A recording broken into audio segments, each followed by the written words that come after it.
Hey everyone, I'm super excited to be speaking to Chris Stark again on the podcast.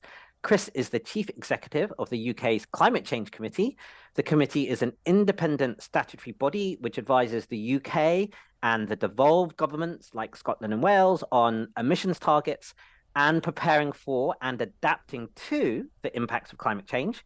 And I think he is one of the most important and thoughtful thinkers on climate change policy today. Welcome, Chris. Hi, Ben, and hello to the listeners again.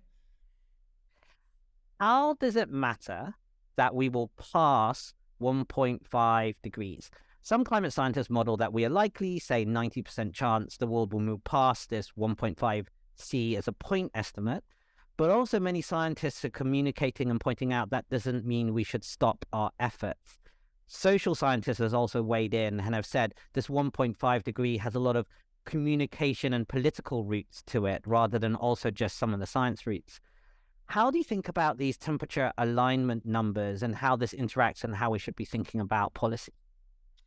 I mean, it's so complicated, Ben. I mean, the kind of core of what we do really is defined in the Paris Agreement. So for those of you who don't think about this stuff as regularly as I do, there is a global treaty on climate change, which was finally reached in Paris just a few years ago, 2015, I think. And it talks about a temperature goal of keeping global warming above where it was pre-industry when we started burning fossil fuels to well below 2 degrees centigrade is what it talks about. So now that was the kind of goal that many policymakers had in their mind prior to that Paris COP, when it was the Paris summit, when it was agreed. But quite late on in the process, this extra temperature target of 1.5 degrees was thrust into the discussion, and rightly so, I think, but it was a sort of stretch goal. So can you keep temperatures even lower than the 2 degrees that most people had been thinking about as a sort of global goal for this? And that led then to this other really amazing piece of work brought together by the UN's kind of scientific clearinghouse, the IPCC, looking at just what it would take to hit or to keep temperatures to that 1.5 degrees centigrade target, and led to some of the key stuff that we now take for granted, like net zero being an important goal to reach globally. That for net zero CO2, you need to get there by about 2050. And they've become really embedded in the discussion now.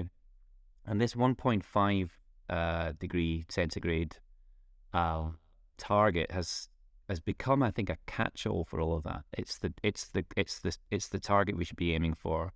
When the UK hosted the climate summit in Glasgow, it was the 1.5 degree summit. It was the kind of catch-all thing that the US and the UK together were really pushing for.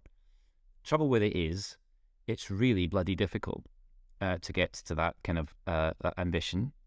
And it is very likely that we will go beyond 1.5 degrees centigrade. In fact, I will say confidently that we will hit 1.5 degrees centigrade. In fact, the only uncertainty is whether that's as far as we go. The chance of reaching something lower than that is probably now gone. And 1.5 degrees itself gets further and further out of view the more that we don't have rapid emissions reductions. Broadly, you need to have emissions by the end of this decade if you really think you want to be on track for that 1.5 degrees. And that's a global goal. And of course, global goals are harder than national goals or goals at the level of any single corporate or individual. So it's very difficult. The 2 degrees centigrade goal, by the way, is very much on the table. My own view, and it's a personal view, is that I think we will keep our temperatures to that because there's all sorts of good things happening in the energy market. But this question of what you do if it looks like 1.5 degrees is sailing out of view is a really critical one, because each COP comes around each year. It becomes more obvious that 1.5 degrees is harder. I'm in sort of, I don't think I have an easy answer to that question of what you do as it slips out of view, really. My view is that we stick to it, really, that 1.5 is still a useful thing, a useful framing device, because it's a temperature goal, but it's also this catch-all way of describing the need to throw everything at it. That is still useful to talk about that. And if it's not 1.5, then we go for 1.6. And if it's not 1.6, then we go for 1.7, because every fraction of a degree matters. Every fraction of a degree causes misery and cost to the economy. becomes more difficult to manage. We get into quite difficult points as you reach the very much higher temperatures, where it's quite difficult to describe the impacts because they're so catastrophic. But one more thing on this, Ben, there isn't some special significance to 1.5, in the literature of the impacts. It's a temperature. It will come with costs. There are awful things that will happen to the natural world at that kind of level of temperature increase, but it's not special. It's not particularly a special target. One of the things that often is pulled out of the literature is that coral reefs are quite likely to bleach more extensively above 1.5 degrees centigrade. Why do we obsess about the coral? Well, partly it's the visual metaphor of it, but also it's because it's one of the very few natural systems that we think is then genuinely impacted above 1.5 degrees centigrade. And the point is that it's a slightly artificial threshold. That basically the goal here is to keep the temperature as low as we possibly can. And actually the trouble with all of this is that the communication of that is really difficult, as probably I'm showing you today. It's not an easy thing to talk about keeping something that hasn't happened yet as low as possible. But that's how we've got to work and frame it and work hard at. So, I mean, that's the challenge. I think we're probably going to have to come up with a different framing technique than 1.5 degrees centigrade, but 1.5 has been very helpful in pushing the progress that we've seen in the recent years. Yeah, a very useful, simple message. And thinking about the coral reefs, climate warming, it's happening now. Coral reefs are being bleached at this moment. So that's why it's a very apt metaphor. But what you said also echoes what you said last year, and my conversation with a climate scientist, Zeke Housefather, who makes the same point. It's not a point estimate. There's nothing particularly special. It's a sort of spectrum. Different parts of the world have different things on averages and all of that. And you kind of want to aim for as low as possible. I guess the silver lining out of some of that is if you look at maybe where the estimates on climate policy were 10 or 20 years ago, maybe even 10 years ago, it looked like a 4-degree world or above was a significant probability. Whereas if you look at it now, again, you have to execute on the policy, and we can talk about the differences between implementation and ambition. But if you look at the ambition, most of the models are pointing towards between 2 and 3. 2.7 is a median that I'm looking at. 2, like you say, is actually very much still on the tables, and there's error within that, which is the silver lining. And again, it's a really nuanced thing to say. You need to be able to, on the one hand, celebrate that you've gone from 4 degrees, say, at your median estimate, to 2.7, because that's progress. That's good. You don't want to discount the fact that we've done something, but it's not below 2, and it's not as low as possible. So you've kind of got those, and I think people sometimes lose hope, or whatever that is, if they feel there's no progress being made. But you also can't be complacent. So the messaging has got trickier.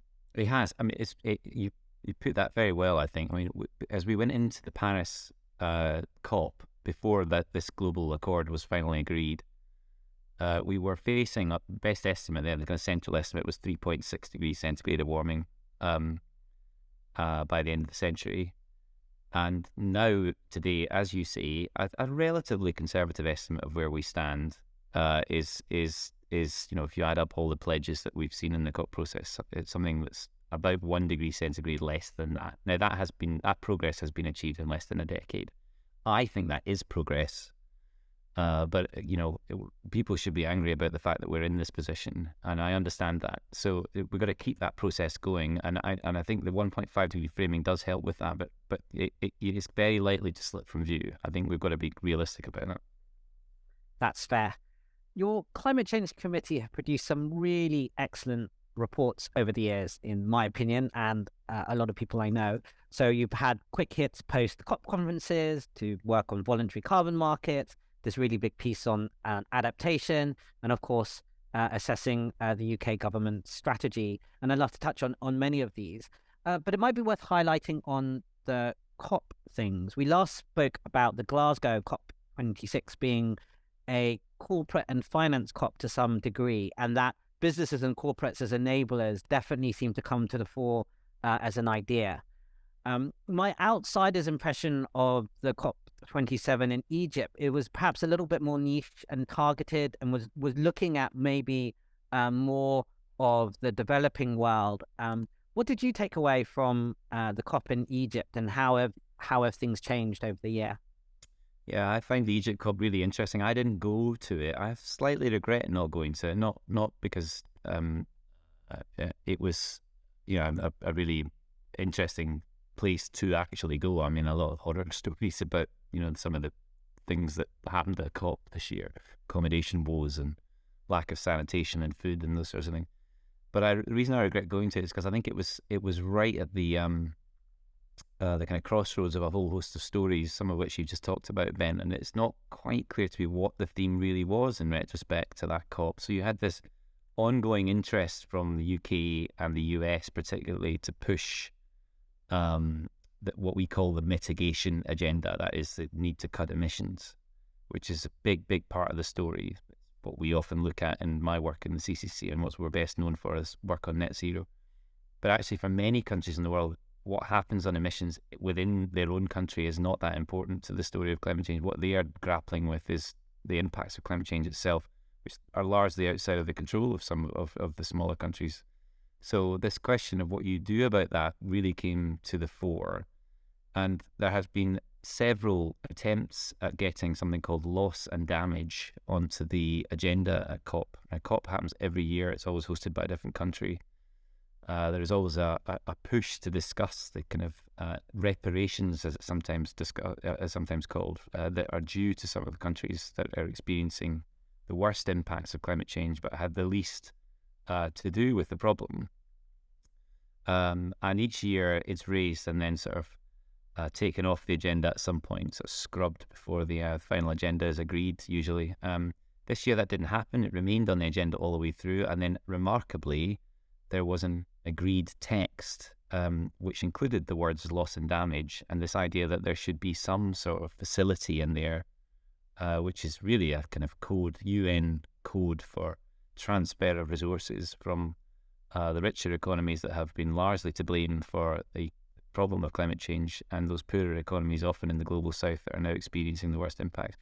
What's interesting is that these meetings each year are really hard going. So you get this kind of this moment where loss and damage gets put into the text and agreed, but there's no money behind it. So the next COP then has to work out what the money behind that looks like. And those of you who follow this will know that there has been for a long time a discussion of what's called climate finance, which is a really bad term, very difficult term, because it doesn't really describe the finance challenge in my mind. But this idea that there should already be $100 billion of climate finance, largely coming from those rich economies, to help with the issues of climate change and decarbonising and all the other things that need to go on. And that $100 billion was a figure that was being discussed back in the Paris COP and still has not been met. So we're in a world where it's quite easy to get these things agreed, or the effort is there to get the text agreed, but the money behind it is a much more difficult thing. And each COP, it becomes more and more difficult, I think, to get the financial facilities agreed. So that's how I'll think of Egypt, as this sort of struggle where you got this kind of push still from the Western economies to talk about a mitigation and 1.5 degrees centigrade in the UK, sort of outgoing COP presidency prior to the Egypt COP saying, 1.5's got to stay on the agenda. And then this kind of really interesting and pretty successful movement from the African presidency. Remember, it was an African presidency, to get loss and damage on the agenda and successfully landing the idea that it needs to remain there. So it sort of sets up the next COP and the ones after it to now have to tackle these things together for the first time. And I think in the end it was about as good as it could be, actually. And the next COP is particularly interesting because it's in the United Arab Emirates, and it will be another COP talking about energy issues. So really interested to see what happens next. I think we spoke last time about this sense of, call it, fairness being one of the major political economy issues to deal with, which has no simple resolution. I have to say, post-pandemic, I got a little bit more negative on it, in the sense that if you had a benign, rational dictator of the world, it would probably be obvious to that entity that some sort of fund which would have funded COVID vaccines or treatments for the whole world would have been a great net benefit.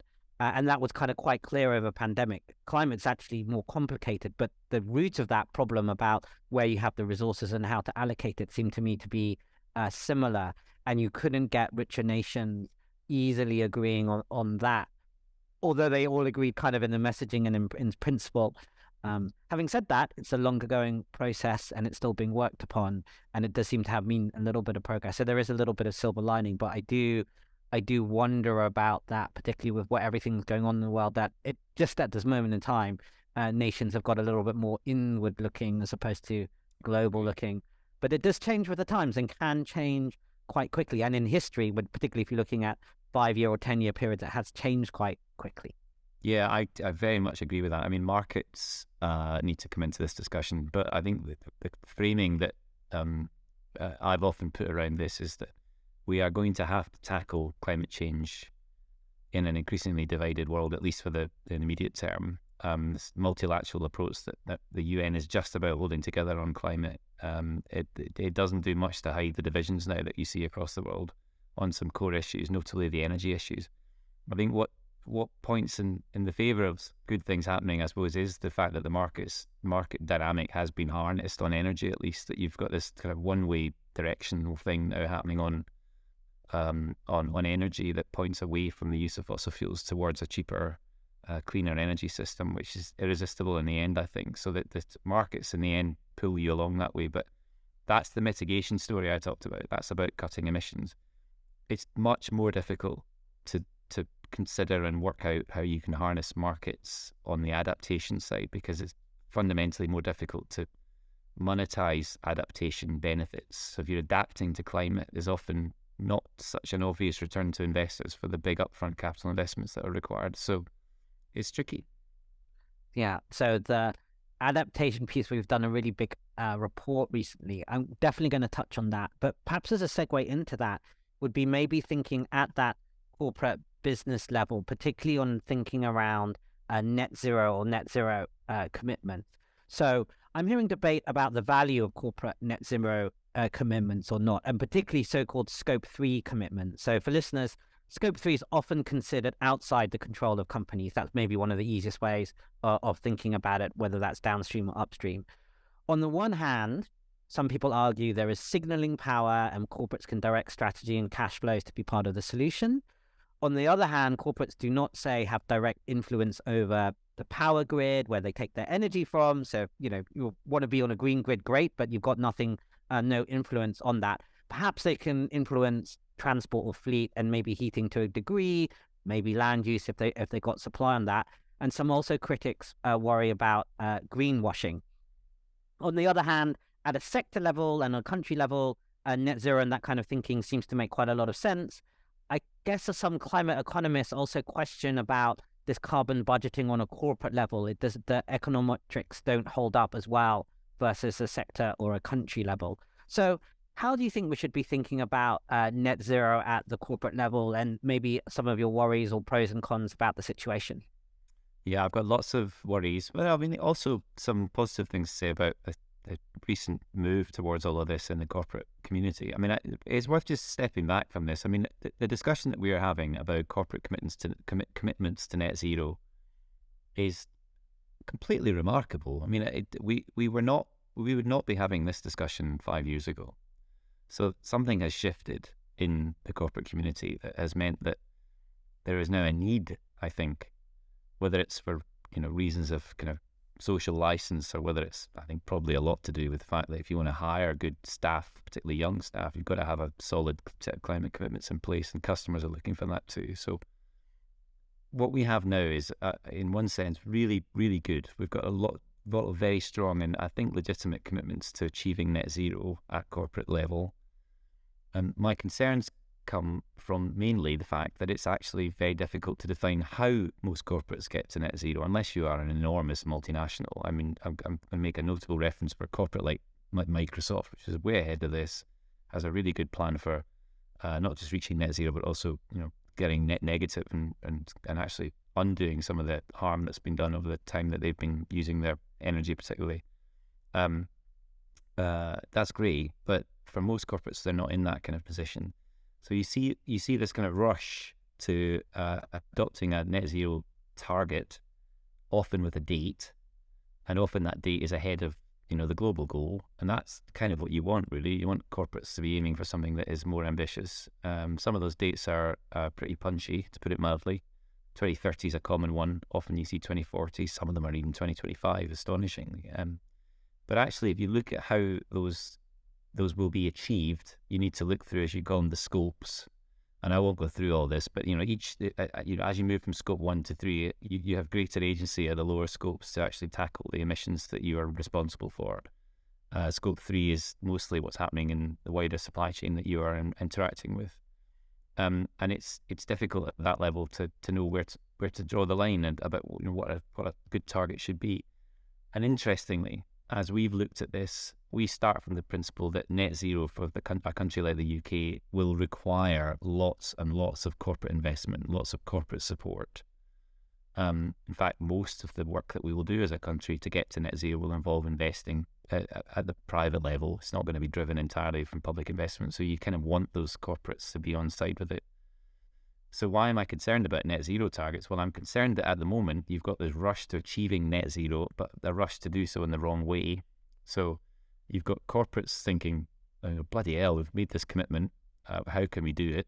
And they work out what their scope 1 to 3 emissions are, and they find actually that they've not got a lot of scope to do much on many of those things, and they'll do cheap stuff first. So they might put solar panels on the roof of buildings. They might have better travel policies for their staff.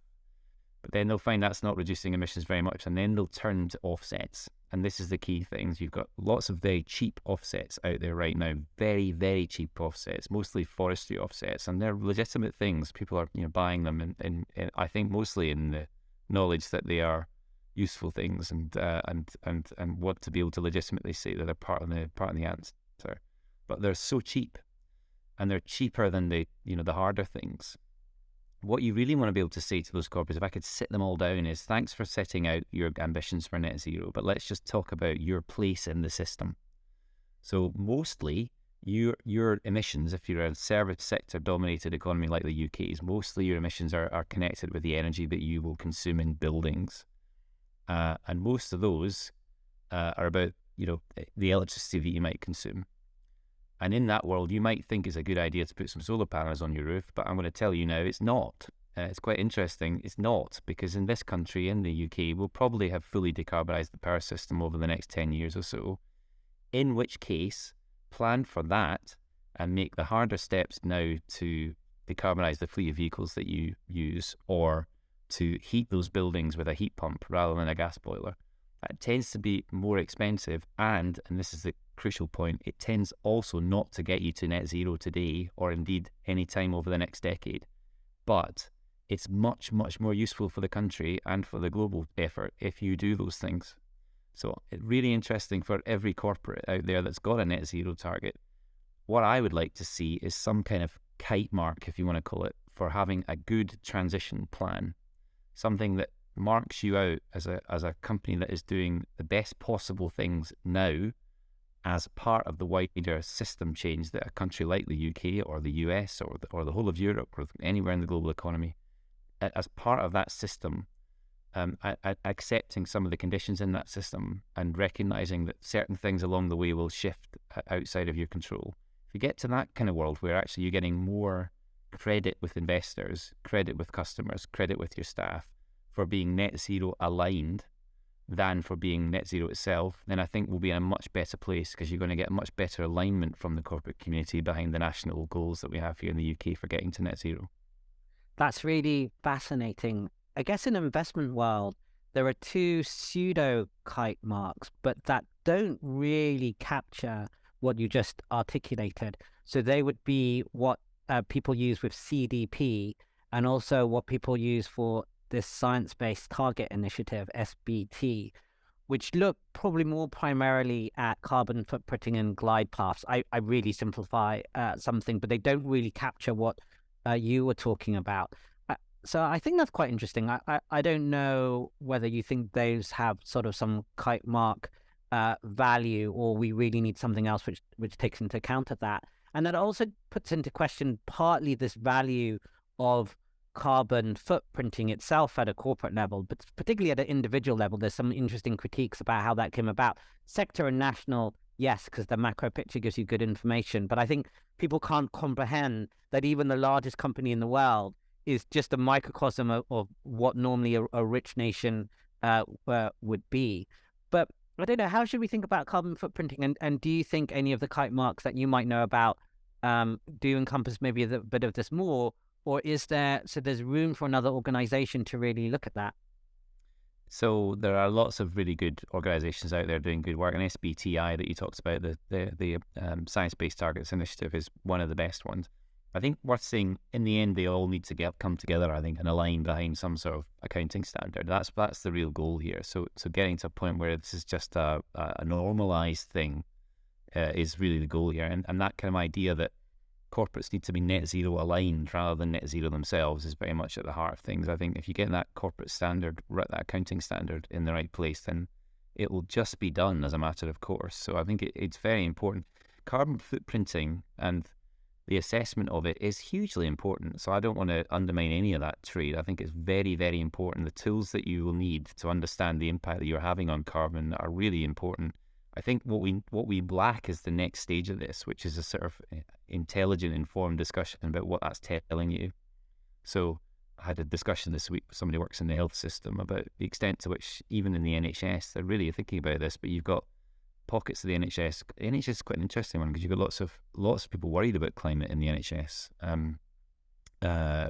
Very often find that actually in my trade that it's often doctors and nurses that are most concerned and come to me with questions to do about climate change. So you've got pockets of the NHS, just as an example, where they've got to the point in their carbon footprinting where they've got this kind of incredible understanding of the carbon impact of a particular operation in a particular building, and you sort of wonder, well, what is that actually teaching us? And that we've gone almost too far down the route of thinking about that. Whereas some of the fundamentals are being missed. Most hospitals, most NHS buildings are being heated with fossil fuels. That's a much bigger impact. But I think this speaks to the idea that we're all grappling around, we're looking for something that we can really get our teeth into. So I think the more that we standardise this, the better. But there's still a bit to go on that. And I should declare an interest in this because I've been chairing one of the work streams for this piece of work that is commissioned initially by the Treasury in the UK to look at coming up with a transition plan standard that could sit alongside some of the work that's been done, particularly in the financial sector. So GFANZ, which is a thing that may be known to you, this Global Financial Alliance for Net Zero, is coming up with all sorts of very interesting ideas about how you align the right kind of finance behind the green stuff. And this is a sort of equivalent to that, really, that takes it into the real economy and asks a question about how corporates themselves, particularly in the real economy, but also finance firms, can themselves be better aligned so that investors know what they're investing in, and banks know what they've got on their balance sheet. So I think we're almost there actually with this. I'm quite pleased with how things are going. It's not easy, this, but we're not far off having some common standards, I think, that mean something.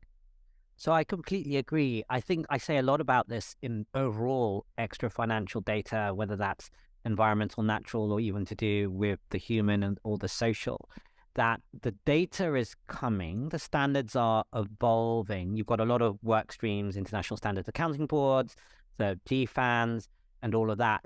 But even today, with the data that we do have, I can see the missing pieces, to your point, the kind of analysis of it, or what does it mean, or what can you do, or have you missed the whole, there's a lot of this in your reports, the whole enablement piece.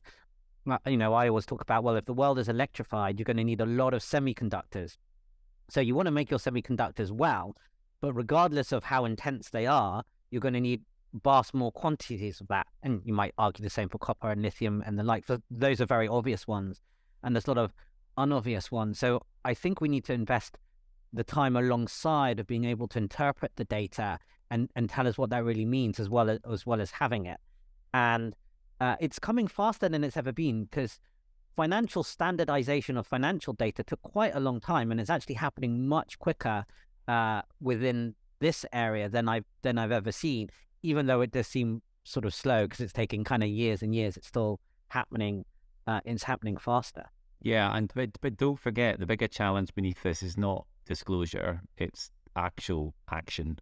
And I don't know. I sort of I and perhaps I've been swept up in this over the last few years as well. Is that this idea that if you just get the disclosure regime right, everything will click into place. Slightly ignores the fact that there's a lot of big stuff needs to be invested in, and the disclosure regime is there to make sure that when that happens, you should get good credit for it. But yeah, I think sometimes we forget that last bit, and you're being overly focused on the standards themselves. And my worry with that is that you can really get in. And again, I think I've fallen into the trap of doing this over the years. The minutiae of this it just there's never an end to it. You can fall endlessly down the rabbit hole, and I worry that for those of us who are turned on, it makes sense. But if you are brand new to this thing, wondering why you have to disclose all this stuff or follow some sort of accounting standard, it is Byzantine in its complexity, and it will not be obvious why we're asking for that kind of level of detail. So we've got to stick to the really important principles, I think, at this stage particularly.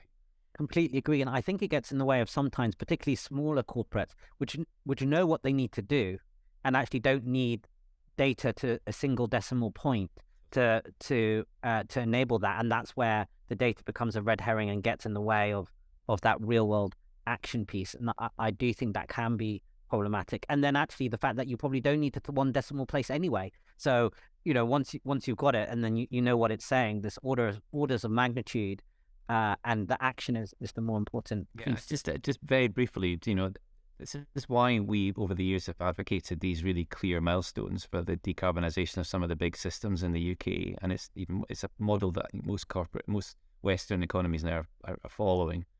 But it's really important to know that by 2035 we will have a fully decarbonised power system, because it's such a clear offer to the whole country. So it means that whatever electrical device you're using from 2035 onwards is fully decarbonised. That means if you can decarbonise the heat to that building, then the heat and the light and all the stuff that you plug your IT gear in, that's fully decarbonised at that point. Now, that's not the end of the challenge, but for most small, and most corporates are small, most small corporates in the service sector, and that's mostly what we have here in the UK, that's the majority of the job that is done. So right now we should be advising people to prepare for that moment, not, back to my story of solar panels on the roof.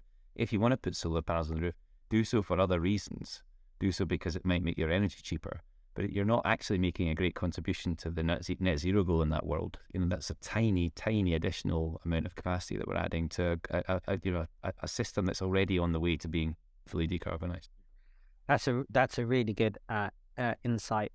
So maybe we'll talk about some of the UK sectors and industries on that. But I wanted to touch back on the report that you have, which focuses on adaptation and maybe some of the enablement and that. Because there's a lot of talk about mitigation, and actually I guess there's a lot of talk about energy. But actually you make the point, and I think a lot of people in the field make the point, that adaptation is a really big piece and is underdeveloped across sort of all of the domains, maybe partly because of where the messaging has, and climate warming and everything is happening now. So we're actually having to adapt now, as you say, and there's also these milestones coming up. Private sector needs to be mobilized. Maybe that's where policy can help create markets for private sector to help develop. Do you maybe want to highlight why we are where we are on adaptation and some of the things in the report that you think are perhaps most misunderstood? Yeah, good. And this is going to be something that I'm going to make a big push to talk more about, actually. Now, adaptation is a word that I'm not a big fan of. It's sort of a very complicated word. But there isn't a better one, sadly. I'm happy with resilience. I think we should maybe talk more about climate resilience, but it's not quite the same as adaptation. And when I often talk about preparing the UK for climate change, which is also not quite what it is implied there. But broadly, the key thing is we face big risks from the changing climate. And actually, in the UK, we know more than most places in the world about those risks. Because we have some of the best climate forecasting in the world from the Met Office. We have some of the best scientists working on climate and climate impacts in the world. And we have a Climate Change Act and an institutional and legal framework for tackling climate change that has pushed the various institutions that matter to think about the risks that we face in quite a lot of detail. So we have, over the years, led that. Every 5 years we do an assessment of climate risks, and we've identified 61 risks that the UK faces, and I'll tell you now, most of them are flashing red.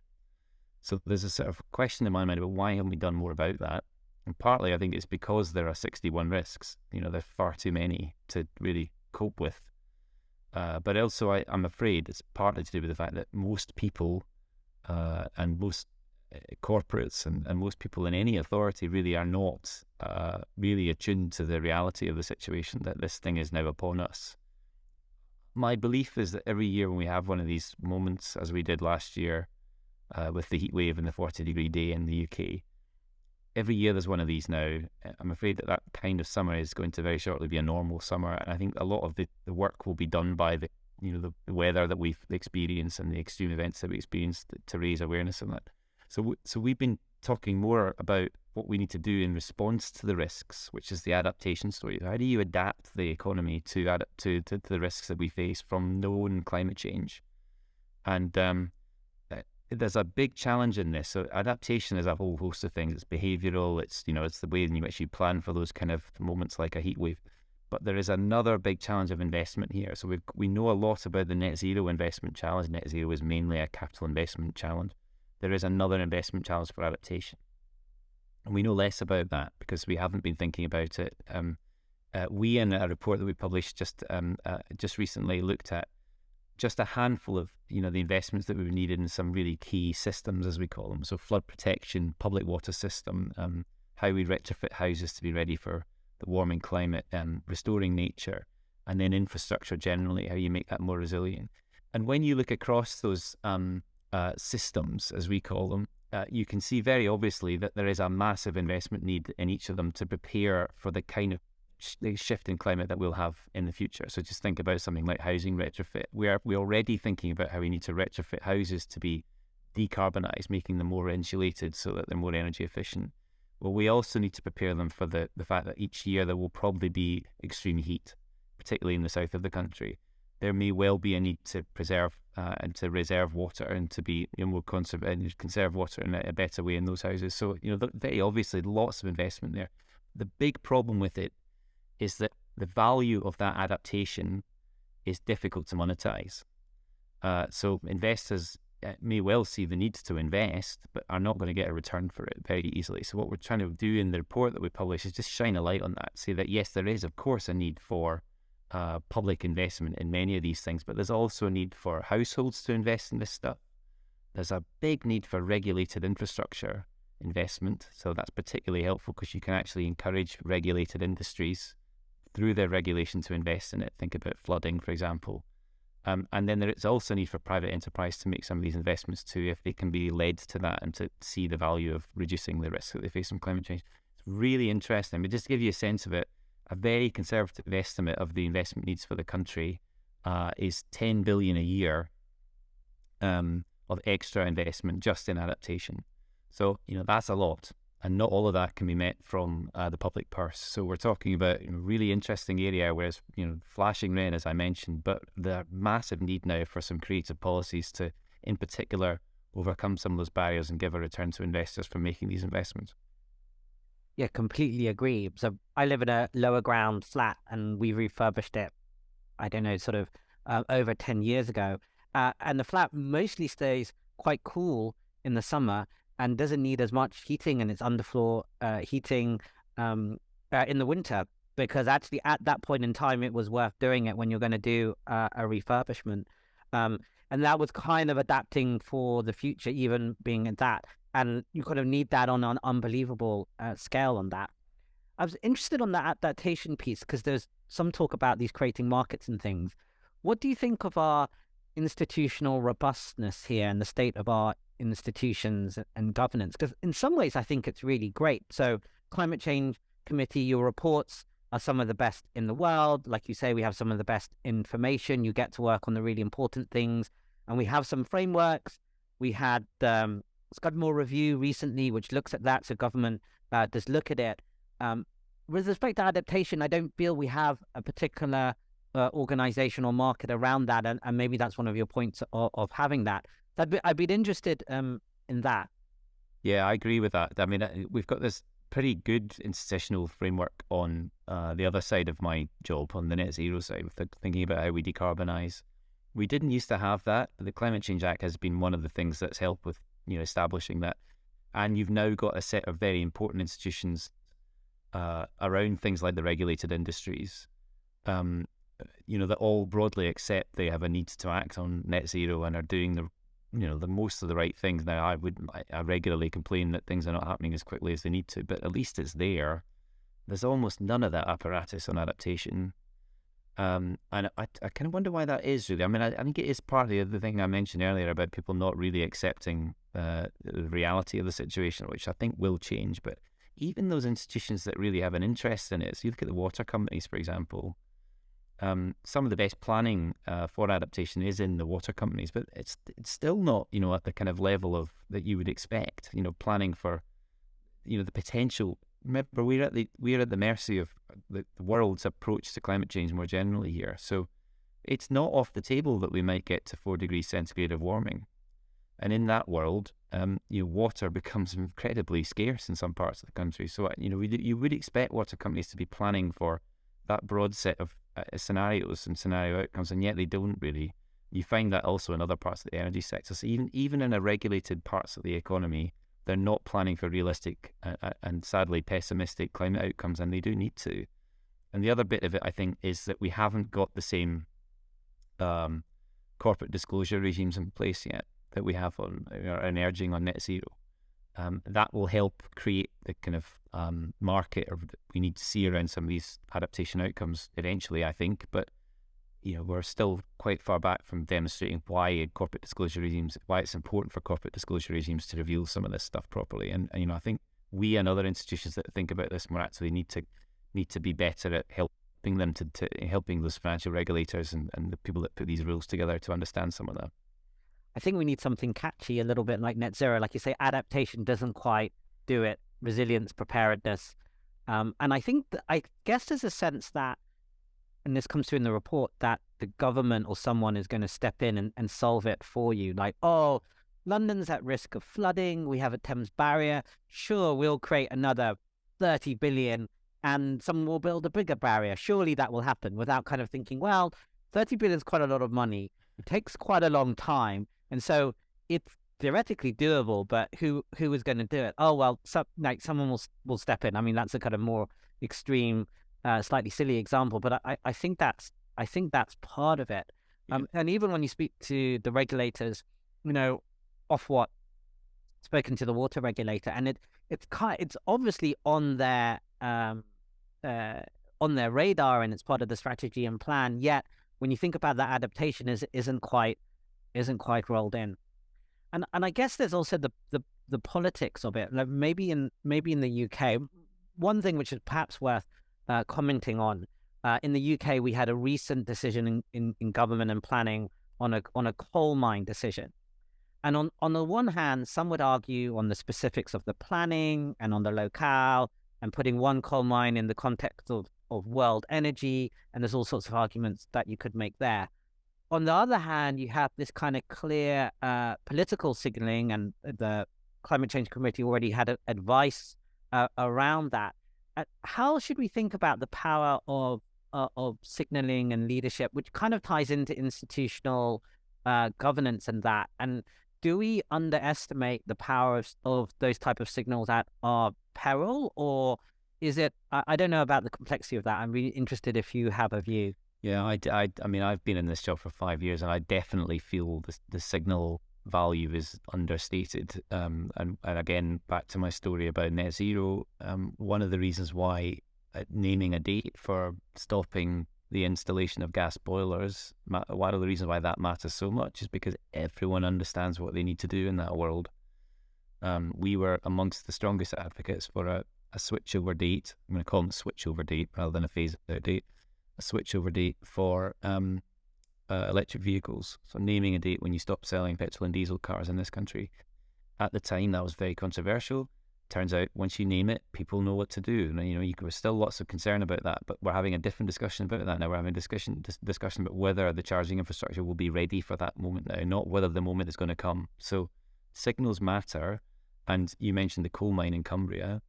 That is a massive mistake. It's that simple. If you're in a world where you are trying to give signals to the world about what the UK is trying to do on climate change, that matters. It's totemic. But never mind that. That's debatable. If you are a steel company in the UK and you see that we are opening a new coal mine in Cumbria to produce coking coal for the production of steel, then that is a signal that your government wants to see you use that substance. And it completely undermines the effort that then, of course, 2 months later is what we're talking about how we decarbonise the steel industry with hydrogen in this country. Now, it's just silly. So you've got a government that cannot speak with one voice on an issue as important as this. And I don't think there will ever be a coal mine in Cumbria because the investor community is not interested in that kind of uncertainty. So, I think probably on that coal mine, the biggest and most problematic signal is to the people of Cumbria themselves. I don't think there's kids in school in Carlisle right now thinking, oh, thank God I've got a coal mine to go to when I graduate when I finish my school education. It's just ludicrous to talk about that. So these signals really, really matter. And I think the more that we can align them, the more that we can step away from the expensive policies that you've got to put in place if you want to, change one of those signals that you wrongly put in place in the first place. So, yeah, I think signals do matter. And I have to say, back to my top story about what signal we've sent to the rest of the world, we have completely undermined what we did at COP26 when we projected to the rest of the world what needed to be done to take ourselves off fossil fuels. So I very much regret what Michael Gove did. I don't know what will happen. I'm sure it will go through the courts after this, but the chances of there actually being a coal mine is vanishingly small. So I sort of imagine. I've never spoken to Michael Gove about it, but I think he was playing politics with it. I think he probably saw that there was a corner of the country that wanted to see him accept that, and that there was some minor political advantage in green lighting that coal mine without thinking about these broader signals. Or if he did think about them, he had a very cynical outlook on it. Yeah, I mean, so for people in the finance world, financing coal mines is probably the hardest piece of debt you'll ever try and get, or debt and equity. I think one of the last funders of that, which was the Chinese state or the Chinese government, has pretty much said they're not funding any coal mines outside of China, and even that is on the way down. So very hard to get the money, and you need a lot of money. So, and I think it's an Australian outfit that's behind this one, and they've got no interest in actually developing the coal mine because that's not the way these things work. So you get a consent, you package it up, and you pass it on at that point. So anyway, all very silly, and I hope it's all eventually erased from history, but we shall see. That's an interesting segue around the points that we have in the future, say when gas boilers won't be used, when all vehicles will go electric. Because last time we were chatting, we were probably both a little bit cautious on carbon tax or carbon, that sort of thing. Because essentially we discussed that while the economic models might work, and there's a sort of a lot of sense, and certainly there's a sense for having a carbon price, the political economy is very tricky, and broad-based carbon taxes, the practicalities of them are a bit contested and a bit hard to know.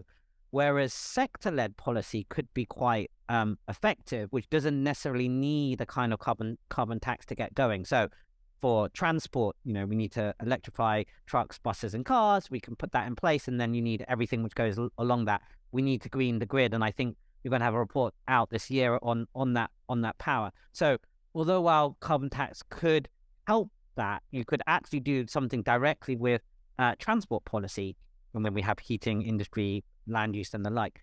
Has anything changed your mind more positively or negatively on carbon tax or that sort of view? Or as you were sort of suggesting, actually the way that when you have put in what seemed controversial, say 2035 X is going to happen, that actually the way that people have got around it now that they have that, I've actually been positively surprised by that. I thought there would be more pushback, and that there would be more of that, but actually it's gone like, oh, all right, okay, let's see how we can achieve that.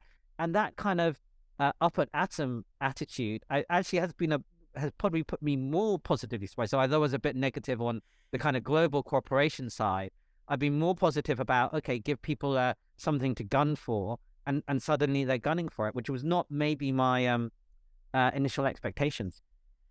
Yeah, and I'm glad to hear you say that, Ben.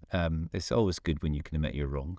So I think the kind of idea of laying out these dates is just that, isn't it? It gives you something to gun for. That's a really good way of describing it. Now, you asked me, has anything changed since last we spoke? And yes, it has.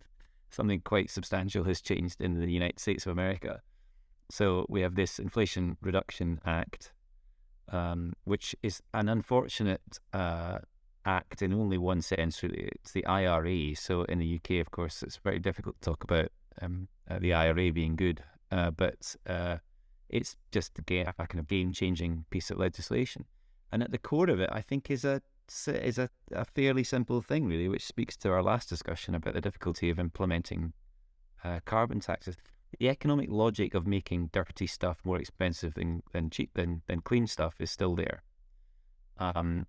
But it turns out that the effort of putting carbon tax on something that you actually need in the present society is enormous politically, and maybe it's better just to make the green stuff cheap. And broadly, that's what the Inflation Reduction Act has done. It's done so in quite a controversial way. We're having discussion now about the protectionist elements of the Inflation Reduction Act. It's a very protectionist piece of legislation, but it's lit a fire under some of these green technologies. And it's because of that simple thing that people I think, are more willing to move towards things that have been made more cheap than move away from things that are more expensive. But I feel I want to add a note of caution on that we can't walk away entirely from the need for carbon taxes. They're still very, very, very important. It's very, very important to send a signal about the need to use less of the dirty stuff. And to give you one example of that, back in the UK, we are on the way to having fully decarbonised power system, and that's very exciting. And we will shortly produce a report, I think, that will really help explain what that fully decarbonised power system looks like. Super pleased about the modelling that we're going to put into that report and use. But the challenge shifts a bit, I think, now on power to actually consuming it being the main challenge. So you've got to push people towards having devices and technologies that use that electricity more. And then when it comes to something like heat, or when it comes to an industrial process, you're right up against the problem that gas is cheaper than electricity for the consumer. So you've got this kind of incentive issue, and that's really what carbon taxes are about. We do need to maintain the incentive to move towards electricity as a fuel. And we will probably be able to do that if we can have a policy framework that is aimed at making electricity cheaper than gas for the consumer. So if we move I hope we're in this world, by the way, if we're in a world where the gas price is high today as a result of what's happening in the Ukraine, as the gas price comes down, and hopefully is coming down, that's the moment to start putting some tax on it, so that you start to create that incentive to move to electricity instead of gas. So as the price comes down, let it come down slightly more shallowly than it would otherwise, because by putting a tax in place at that point, that would work. So then you would push people towards electricity to heat their home or to fuel their car. And I think we've got to think about that. So we can't abandon entirely the idea that these price incentives have got to be there. And it's really interesting to see what the US has done, which is largely about incentivizing these green things. But let's not abandon entirely the carbon tax thing. But it's more specific and more well thought out. It's using as opposed to just broad brush. I mean, I've always been quite partial to this idea of some sort of tax like that, and then giving that back to, well, if you want to be just broad, people like universal benefit. So I've always thought a sort of carbon dividend or some sort of universal benefit, which is actually progressive. So whereas a tax is kind of regressive, actually in the net you can make it progressive. But people tell me that. But people tell you the political economy of that doesn't work, and that there's all sorts of other issues. Yeah, tell me why it doesn't work. Well, I mean, it's lovely to think about putting a tax in place and then, a dividend to hand it back again. But if we're successful in this endeavour of decarbonising the economy, what happens to the dividend? Well, it shrinks to nothing. So you're That's creating a new political problem, aren't you? So yes, right now today you can put a tax on those people who use fossil fuels, and then hand that back to people who are doing the right thing or who can't afford to use those fossil fuels in the future. But if you've got a position in the future where, as a result of our success on the transition, we no longer hand out those handouts to those people who need them now, then I think you've got an even bigger challenge actually politically. So I'm not a fan, I'm afraid, of the tax and dividend policies that are often proposed for that reason. It's a political economy reason, and I'm aware that other views are available, but that's my take on it. Yeah, okay, that's interesting. So again, that's because of the political economy piece rather than the so-called rational model bit. And in some ways, it's a distant relative to the issue we're having sort of now about the fact that we probably need something like, I don't know what you're going to call it, a road pricing tax type thing, because you give all of these subsidies to EV, but then if something is 100% EVs, what happened to all your so-called car tax revenue or whatever the tax was? And so again, the economists say, oh, you could use some road pricing or something, but whatever it is, you probably need some substitute. Now, this is a slow enough change that I'm hoping that you can figure out something to do with it. But actually, it does create this type of problem, which it would be similar. So you create it, but your success will be your downfall. And it's the same with you. If you overnight change to EVs, then all of that tax money is gone. It's the fact that it's actually transitioning. Right. And I think it depends on your outlook, really. Are you implementing this particular tax because you want to see behaviour change, or is it revenue raising? So, that's always been the historic problem, is that the environmental taxes have mostly really been about revenue raising. And when they start to work, that's when you get a problem. Yeah. And that's our point. In fact, that's our last one about behaviour change. About we didn't really like the term behaviour change because it's really due to kind of cultural technology habits as opposed to like people doing the wrong thing from the wrong place. But that's exactly right. It's the price signal to change how people think and act, as opposed to whether you're using that money for something. Yeah, and just before we leave tax, I mean, it's really important to think this through. The other thing with tax is that you can't escape the electoral cycle. So in a democracy like the UK's, taxes are hard to implement whenever you try to do them, and usually you implement them at the start of a political term because that's when you've got the greatest political capital to do it. We're actually at a really interesting point with NetZero, where some of these new taxes, which will almost certainly be needed, you raised one of them, probably the most obvious one, which is some form of new transport tax that can cope with the fact that electric vehicles are on the road. Looks probably like road pricing, that's one of the most obvious ways to do it.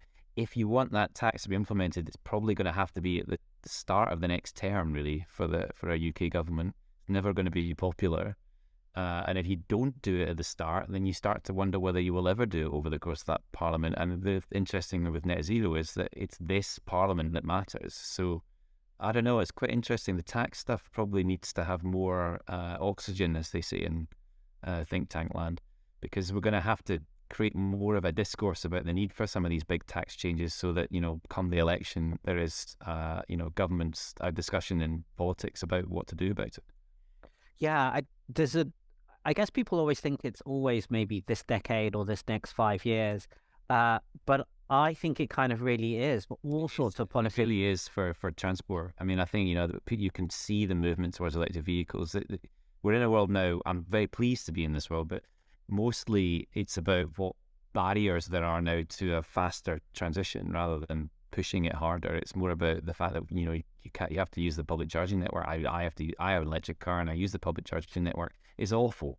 So that's bigger issue now than the problem of the underlying problem of encouraging it in the first place. So in that world, it's likely to be a tidal wave. Most people are thinking about electric cars, we know, as their future vehicle, and in that world, tax revenues start to dwindle quite quickly, and it's a fiscal risk for the Chancellor. So we've got to have a government that's willing to tackle that. If you want to tackle that particular tax challenge, it's probably better that you do it in a strategic way, looking across all the taxes so that you reach this kind of fairer outcome and distribution of costs and benefits that we want to see. And if you want to do that, you need some political capital in the bag to do it. And that points to the start of a term. Next election is probably 18 months away. So it's pretty important to think this through.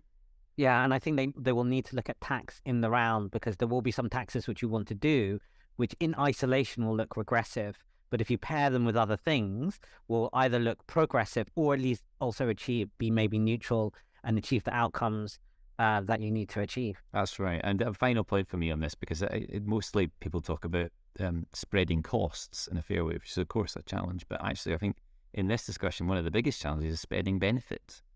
So if you are rich enough now to have an electric car, to have a heat pump with a tariff, time of day tariff that allows you to use, store electricity when it's cheap to produce, if you know, all that stuff.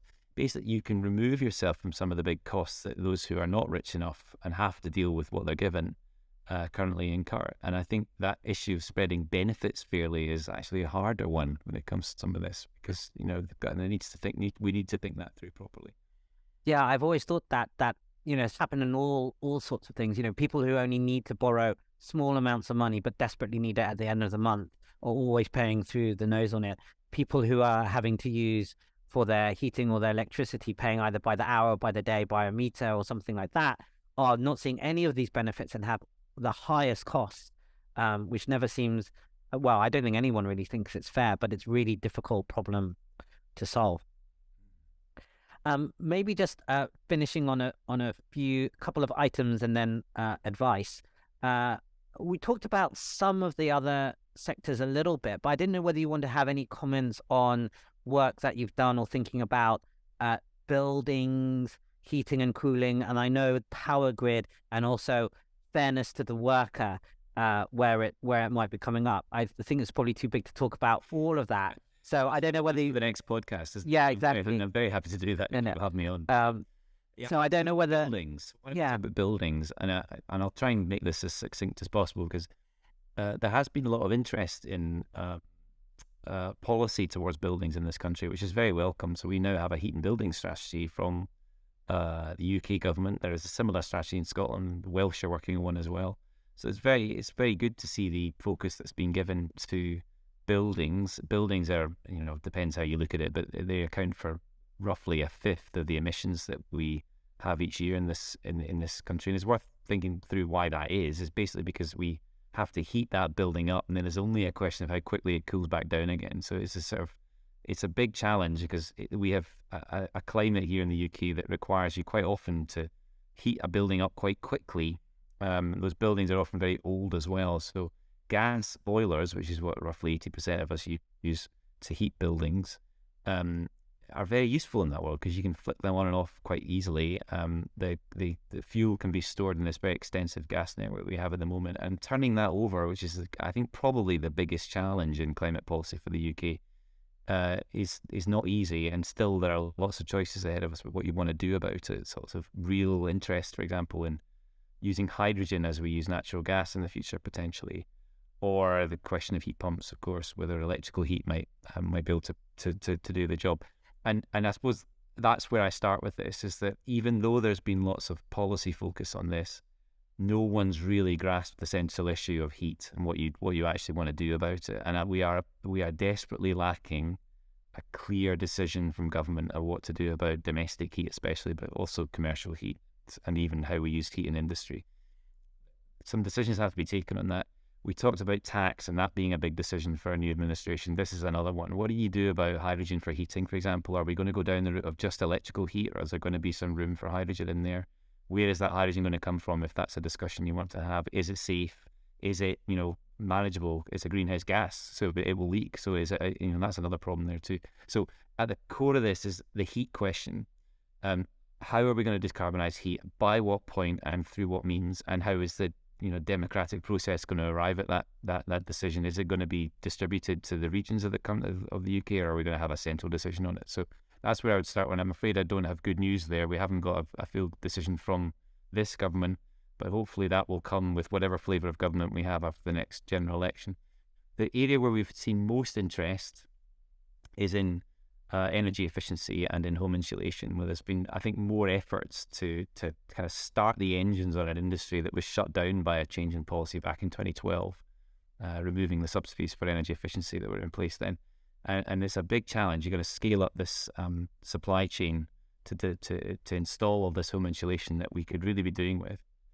Worth knowing, in our modelling, what we have really in the challenge of decarbonising buildings across the UK is broadly a strategy before 2030, across the economy of doing as much insulation as you can in buildings, so sort of reducing the size of the problem of decarbonising it really by reducing energy needs. And then after 2030, the whole strategy kind of flips towards replacing the heating source in those buildings. That's very simplified, but that's roughly how we viewed it in our models. So, do as much as you can this decade to make buildings more energy efficient. And then after 2030, big challenge is what you do about the gas grid and what you do about, decarbonising properties with different heating sources. And I still stick to that. I think that's probably what we need.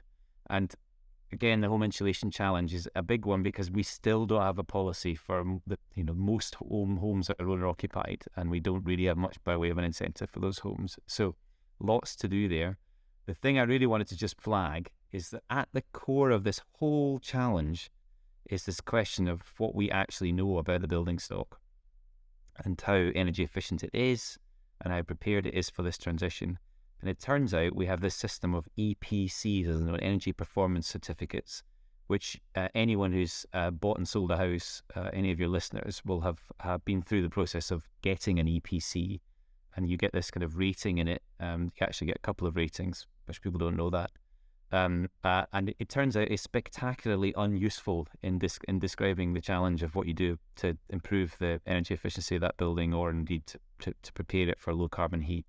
So we've given some advice, which if you're at all interested in this, it kind of sets out, I think, a simpler way of looking at this challenge that helps with the kind of metrics that sit behind that EPC, and which would allow EPCs to play a more useful role in the question of decarbonising buildings. And I would encourage anyone who has an interest in it to look at it.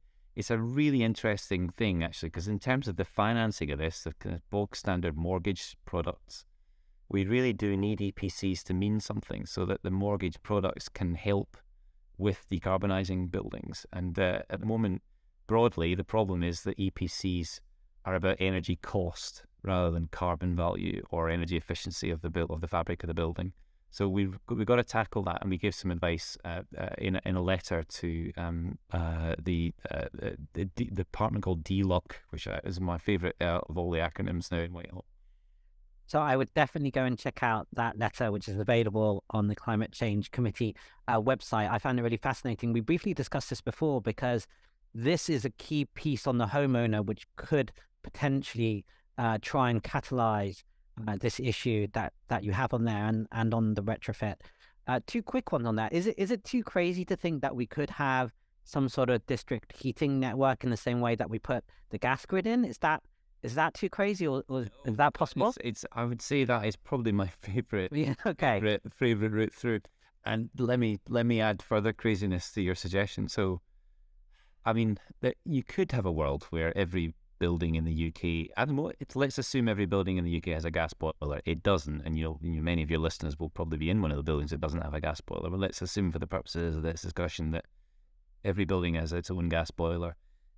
It's quite interesting. What you have is a gas network bringing you gas, but then actually a very kind of atomized heating system for the UK. So every single property has its own heat system. That's a bit weird when you think about it, because there's lots of inefficiency. Even the boiler itself is very efficient. It's slightly weird that we all have our own one. So if you look at other countries in the world, it's not like that. And I think there is a world where every one of those properties has a big heat pump sticking at the back. But, I have an image in my mind of a sort of New York tenement with all the kind of air conditioning units at the back next to the fire exit. It's not a very appealing world, and particularly in high density cities. There is a better option here, which is that you run hot water around, and every one of those properties, instead of having a boiler, has a heat exchanger, which is a much smaller thing.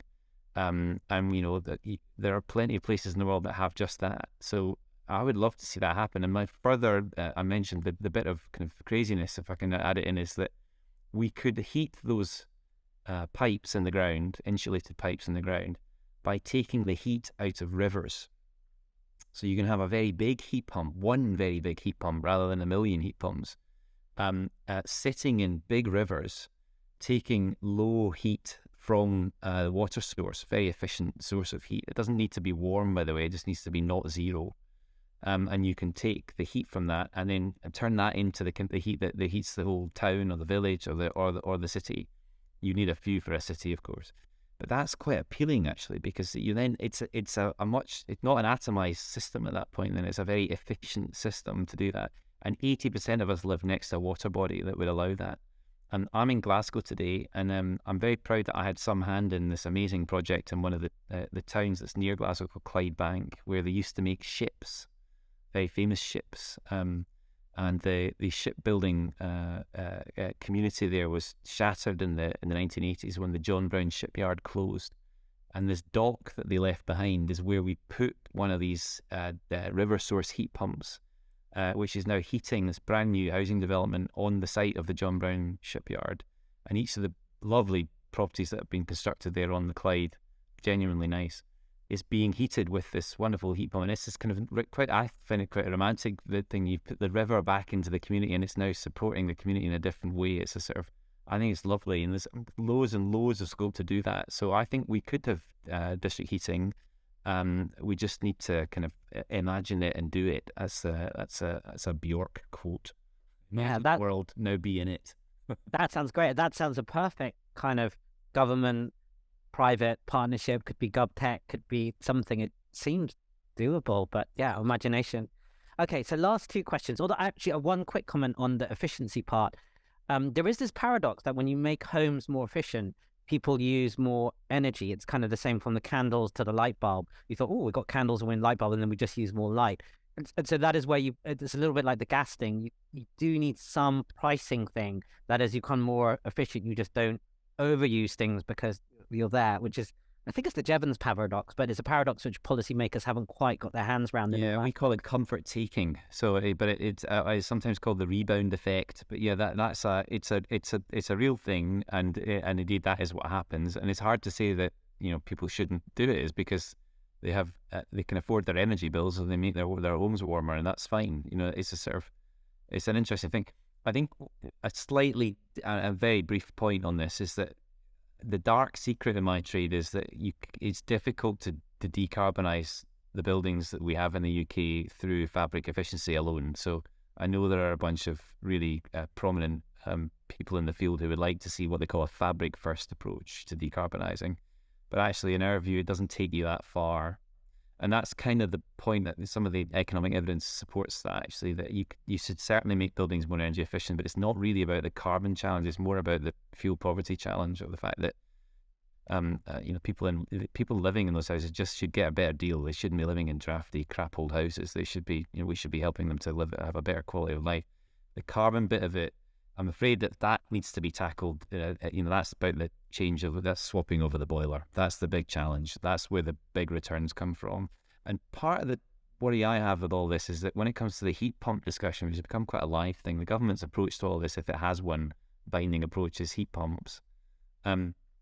We attach a slightly higher standard to the use of heat pumps. We don't do it with gas boilers. We didn't, before we rolled out gas boilers, particularly over the 70s and 80s, we didn't say, oh, you could have a gas boiler, but you've got to make your home much more energy efficient before we'll give you one. And that's the sort of weird discussion we're having with heat pump. You could have a really big heat pump, right? It's just that it's probably not the best idea for the whole energy system to do that. But we might need to get to the point where we're more tolerant of drafty, leaky houses, because we've just got to get on and decarbonise them. And some of the people living in those houses are going to have higher energy bills, and it's for them to worry about that. I don't want people who can't afford their energy bill today to be in that position. So we should be thinking most about those who can least afford their energy bill when we think about this transition and the energy efficiency, I think. Yeah, I think that makes a lot of sense. We put in the gas networks when most people didn't have gas, right? So there's a lot of things like that. Okay, last two questions. So one is an ask for what you would have for people, and then what people ask us. So what people ask us, so people ask me a lot about what they can do on climate change, and my answers tend to be specific and quite long and complex depending on who is asking and what their background is. But often policy influence is an important component of my answer, whether that's a political or a corporate level or some thinking on this. Maybe there can be tech. So I don't know, what do you say to that question, and what can people do, or maybe what can people do to influence policy or influence corporate, or how should they be thinking of this? Because actually there's some household things that we can do, but we know at the household level, it's great to have a signal if you can afford a heat pump or go vegetarian and the like, but that isn't this kind of system policy change with the big levers as well. So I don't want to do it down, but obviously we need to do these other things. What's your advice or thoughts there? Well, I'm aware of your audience, Ben. So, I don't know. I don't make claims to know who listens to your podcast, but I imagine some of them do have a lot of influence in this area. So, I think the really important thing to say at the top of this is think through what influence you have, particularly on the policy front, because conversations you might have are really important there. I think the one thing that really matters when it comes to that is if you're in, a circle with influence, just talking positively about this as a thing that is actually going to happen is the most important thing. There's a general, I still get it, there's sort of disbelief that it is, that it can't be done. It can be done. And that's all these steps that we've talked about and the reports that we've produced illustrate them even further. They will be done. So talking in a sort of a constructive, progressive discussion about those things as an inevitability, I think is probably the most important thing, actually. If you want to be vegan, go for it. But it's not going to make that much difference. And I think the really important thing that I often say at the top of this discussion is that we can't make this about individuals. The big systems that need to be shifted are not going to be tackled just by making personal consumption choices, but those personal consumption choices probably make you feel better about it, and therefore they will matter too. One that probably matters most is the move towards or rather move away from kind of red meat consumption and processed meat. So if we can find alternative proteins, for example, George Monbiot is very good on this, then that would make a real big shift. So actually being willing to consume some of those things might be more interesting. I'm going to give you two things to try and cut this as short as possible. One, if you make an investment to have an electric car or a heat pump, tell people about it. Turns out that matters a lot. We've done very well with electric cars because they've become quite desirable. I think we probably need to have the same thing happen with domestic heat. So if you make that kind of investment to make your home warmer, put a heat pump in it, tell people about it, feel proud about it. That will matter because particularly in the community around you, they'll all want it too. So that's the first thing. And then the second thing, think through what wider impacts you can have, and probably the two biggest impacts you can have are how you vote. And I'm not telling you how to vote, make that very clear, but take an informed view on that. If you care about climate, those parties that you may or may not vote for will have a position on it, and it matters. And where you invest is the other. And even if you think you don't invest, you've probably got a pension, and you probably can have a say on that. So directing that is probably very, very important. That if we can get some of the big institutional investors behind this transition, most of them are, but really actively behind it, that will make it sing. So this rarefied audience of yours, Ben, I bet they've got more influence than most. So do think those things through. We need to be proud about decarbonising, I think, and proud to make the investments that will make it work. We need to build the idea that these are desirable things in life, and alongside that, these wider choices about the political system we have and the financial system and how you invest really matters. That seems like excellent advice. And then last one, current or future projects, anything you want to highlight or you're particularly excited about? Very excited about all the things that we do, but this is a particularly interesting era for us. So we've got lots of exciting stuff coming up. Briefly on the CCC, my institution, we've changed quite a lot in the last 6 months. So we've built for the first time a set of integrated teams that are looking across the NetZero challenge and the Adaptation challenge. So got a team on the built environment, which is not just thinking about how you decarbonise buildings, but it's also thinking about how you prepare them for the likelihood of flooding or overheating. It's really good to have that and the transport systems that we'll need into those buildings. We've got a team now on the energy supply that's not just thinking about decarbonising, it's also thinking about making it resilient. We've got a team in infrastructure doing similar things. We've got a really exciting team doing something on nature, on land, and agriculture, on the seas, bringing together biodiversity with adaptation and mitigation. So we've got this kind of new facility to look at things which we've never had before. So we're kind of using that now in anger to produce some new analysis. Stuff I'm really excited about. We're going to do something on work as a skills coming up, looking at the nature of the transition that's coming up and the nature of the workforce change that goes with it and the skills challenge. That's going to be really interesting, some very interesting and actually maybe controversial stuff in there about which sectors of the economy expect to shrink and which ones will grow and the slightly uncertain nature of all of that. So that's really interesting. big thing coming up, which I'm so excited about, is that we've done some amazing modelling work over the last 12 months on the power system, looking at how we decarbonise the electricity system in the UK, in particular, to give a better sense of how we cope with a world where we're using renewable electricity as a sort of backbone of the whole electricity system and increasingly the whole energy system. And in that world, how we cope with long periods without wind, which will come. Wonderful German phrase, Dunkelflaute, which explains these kind of long periods of dark and often cold periods without wind, where we will be exposed to that in the UK. What do we do in that world? And without spoiling the surprise, what we've done with this modelling is illustrate what kind of system you need alongside that very extensive offshore wind system and onshore wind system and solar system that we have. And it's really good. So big story there on hydrogen use and storing hydrogen, using it in the power system. And the really cool stuff is that we've used actual weather data, and then from an actual year where we had low wind that year, and then stress tested it with very long periods without wind, and then looked at what we can actually do. So it should answer the often stated point from people on Twitter that we haven't thought about point when the wind stops blowing. Turns out we have, but we've kind of illustrated it. So that's coming up. Got a big report to do, and then progress report to do every June. And then the very final thing I say is that at the turn of the year, rather at the halfway point, we will then begin these really big strategic pieces of work that we do every 5 years. So the 7th carbon budget, which is the carbon target for the emissions target for the UK, which will take us into the 2040s. We offer advice on that every 5 years, and we'll start the process of thinking about that properly in the last 6 months of this year. Really interesting, because the 2040s, we should have reached full decarbonisation in some sectors, and we may not have actually done so. So how do we cope with that uncertainty is going to be a big thing. The question of what the right date is for net zero is not really in the discussion at the moment, but kind of interesting questions that do come up about how would you go faster on this. Maybe an interest from future governments in things like capital scrappage. So we might look at some of those issues, sort of moving more rapidly off fossil fuels. So we're going to kind of explore some of that. And then the very final thing, we've already begun work on this actually, but the other thing that we do every 5 years is an assessment of the climate change risks that we face as a country. This will be CCRA 4, Climate Change Risk Assessment 4.